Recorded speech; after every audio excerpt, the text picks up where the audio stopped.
Monster Hunter is a pretty intimidating franchise. I know there's a lot of you Switch owners out there that had fun with Mario Kart, Animal Crossing, Breath of the Wild, and you're seeing all the Monster Hunter Rise hype, all the great review scores, and you're like, is this too difficult for me? Is this too dense? I'm here to help, okay? Because Monster Hunter is like Shrek. There are layers to this thing, and if you can get past the intimidating outer shell, you're gonna fall in love with a big green blob and just maybe have a new favorite Switch game. Plus, if you're a longtime Monster Hunter fan, there's a lot of new elements in Rise, and it's good to have a friend along for the early parts of the journey. So what's going on, everybody? It's Zach from SwitchForce. I'm bringing you my early game tips to get the most out of Monster Hunter Rise, to not get frustrated with Monster Hunter Rise, and to make sure you are slaying the big beasts within just a few hours. Make sure to smash that like button to show some support, and let me know in the comments down below if you've ever played Monster Hunter before. Rise is brilliant. The game is the best looking thing I've ever seen on Switch, and I love it. So I want to help you enjoy it too. I got 10 tips for you. The first one is don't be overwhelmed. It's so easy to be overwhelmed, but don't let it get to you, okay? Monster Hunter throws so many elements at you, so many characters, so many systems, so many text tutorials, and your brain is gonna be overloaded. But I urge you, let it slide, click the A button a few times, and dismiss those tutorials. Outside of movement, how to attack, how to use the basic infrastructure of the game and the quests, you don't need all that stuff at the start. It will just confuse you and sully your experience, okay? So out with all that jibber jab and just focus on the game at hand. It's pretty simple, and their actual tutorial that teaches you how to run around, jump, and slash, that's really all you need to start. Next up, make sure you pick a fun weapon, okay? And I'm gonna go out and say that the hunting horn is the way you gotta go, right? Because you could just pick something basic, sword and shield. And I know a lot of people will recommend those more simplistic loadouts for new players, but I want you to have fun with this game. I want you to see why it's more than just a hack and slash. I want you to see why this game has so much charm and why so many players have fallen in love with this franchise. And the hunting horn is a great place to start. Look, I'm no Monster Hunter expert, okay? And the hunting horn has some great combos, some fun effects. It looks fantastic. It does solid damage. It's good solo. It's good multiplayer. I cannot recommend it enough. But if you're not a big fan, just know you can always switch weapons easily. So pick something that looks cool to you. If you're more of a shooter player, don't be afraid to go for a bowgun. You want to mix it up? Use a switch axe. You feel more comfortable with just a basic sword? Go longsword and be the best Sephiroth you can be. But don't get too afraid of the weaponry and don't feel like you are locked into one type of weapon or feel like you must choose the most basic. Even the more complicated ones have a lot of fun options for beginner players. Along that same note, once you pick your weapon, button mashing, it's okay. All right, the Monster Hunter purists, they know all the combos, they know how to make this game purr, right? They ride it like a kitty cat, and they make absolute magic happen with their armada, but you don't have to do that. And I like button mashing. The early monster encounters are easy enough that you can button mash your way. And you'd rather get comfortable with the controls, the camera work, the way the monsters are gonna behave, and kind of just the overall flow of the game, from accepting a quest, embarking on the quest, finding the monster, slaying the monster, taking the parts of the monster, and getting back to base. Enjoy it, and button mash, because a lot of times, as long as you position your character A-okay, button mashing is a totally viable strategy. Don't feel bad. So many big franchises try to make players feel like, oh, you don't really get it if you button mash.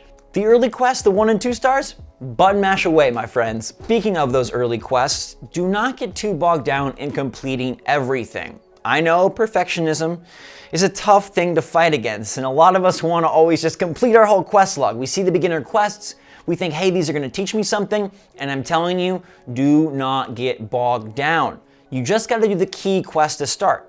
And I really want you to do this not only because they're not necessary, but also because I think you'll be a bit bored if you do stay killing 8 Jaggies and then you try to find a bunch of different mushrooms. It starts to get tedious and kind of feel like an MMO, and that's not what this game should feel like. So get to those big monster quests, the ones where you see the cool looking guy or girl or creature or a beast or demon, and go decimate them. I'm telling you, the tutorials that you need, it happens in the beginning, and from there, fly through the opening of the game. once you get to the bigger monsters, that's where this thing really starts to shine. This one you cannot skip. You cannot omit. You cannot ignore this tip. You gotta get good with the WIREBUG. Okay, the biggest new element in Monster Hunter Rise is the WIREBUG. It affects movement, it affects combat, and it makes this game so much more accessible and enjoyable because it's gonna speed things up. And I think a lot of new players will enjoy that faster pace. So the WIREBUG is what allows you to launch into the sky, launch across the map, and do some of your most devastating attacks.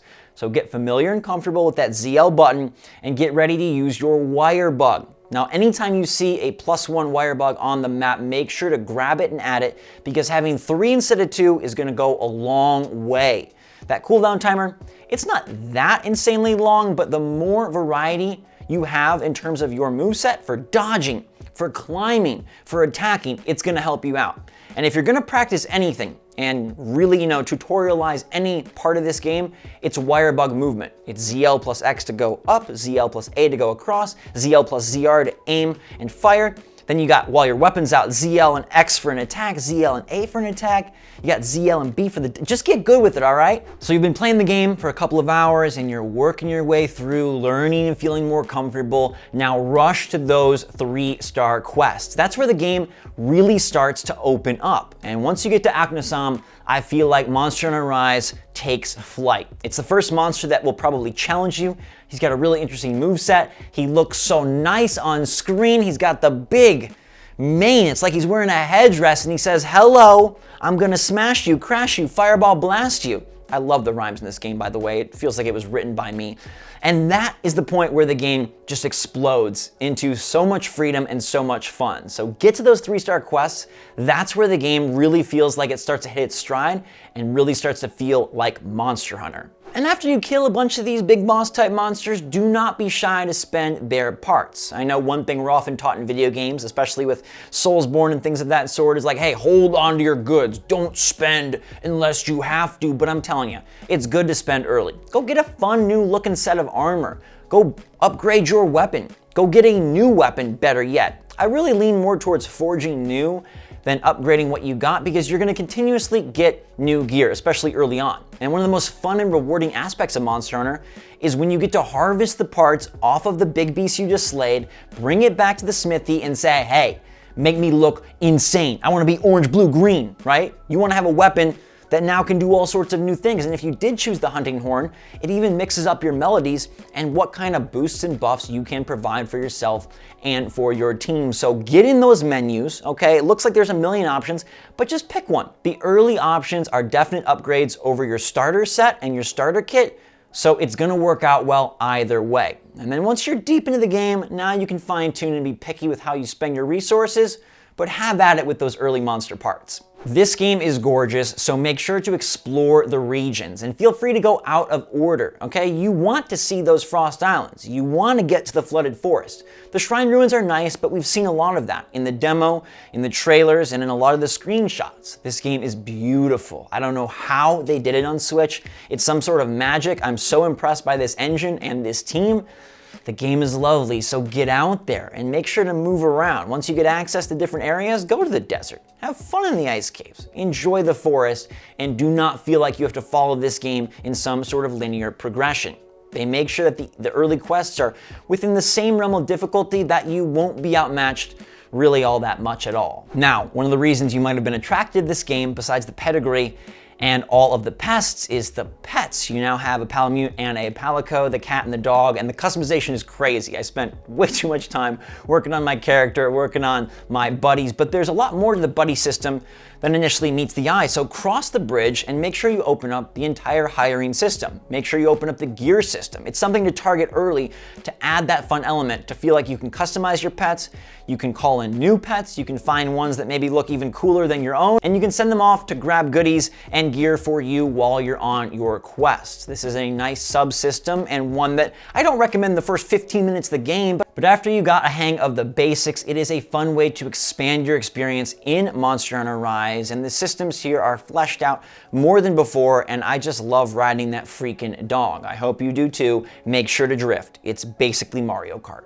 Last but not least, do not get bogged down with all the craftables. This game is loaded with items. I'm sure once you start playing, you're gonna be picking up mushrooms and bones and pieces and parts, and what do I do? Am I supposed to save them, use them? This item list is insane, and it's okay. The first few hours, you don't really need any items. I maybe used a few potions, the whetstone, and that was about it. A ration or two to help up your stamina, and you're good. You don't really need to craft anything. You don't really need to use anything creative. Save that for the bigger hunts. I think the most important thing with Monster Hunter Rise is to streamline your first few hours so you get into the game and see why it's good, see why it's fun, and don't feel stopped or put off by this depth and this complexity that you can choose to dive into later on, but is absolutely not necessary to really have a good time with what I think is the most gorgeous Switch game, an incredible exclusive, and what seems to be one of the best games this franchise has ever put forth, and will probably be one of the best games in general, any platform in 2021. So I hope these tips help you out. There's others I could give you, like, yeah, use the whetstone as your weapon starts to degrade. You want to make sure that it is sharp and ready to stab and spike. Get good with that wyvern riding. It really can help. I could go on and on, but I feel like these are gonna help get you going, and the game will do a lot of the rest of the heavy lifting for you. It tells you the important things, and it tells you way too much. So skip through where you feel like you can, pick a fun weapon, and get to work on Aknasam. Once you are there, boom. I'm telling you, your mind is gonna be blown. So make sure to come back and let me know what you think of the game after you've played a little bit, and let me know if you plan to pick it up in the comments down below. And if any of these tips were helpful to you after you play, make sure to come back and let me know. And definitely let me know if you plan to pick up Monster Hunter Rise in the comments down below. Smash that like button to show some love and support, and have a wonderful day, everyone. This game has made my day even greater, and I hope our time together has improved yours. So for now, stay safe, stay healthy, stay happy out there. I love you guys a lot. Until next time, SwitchForce out.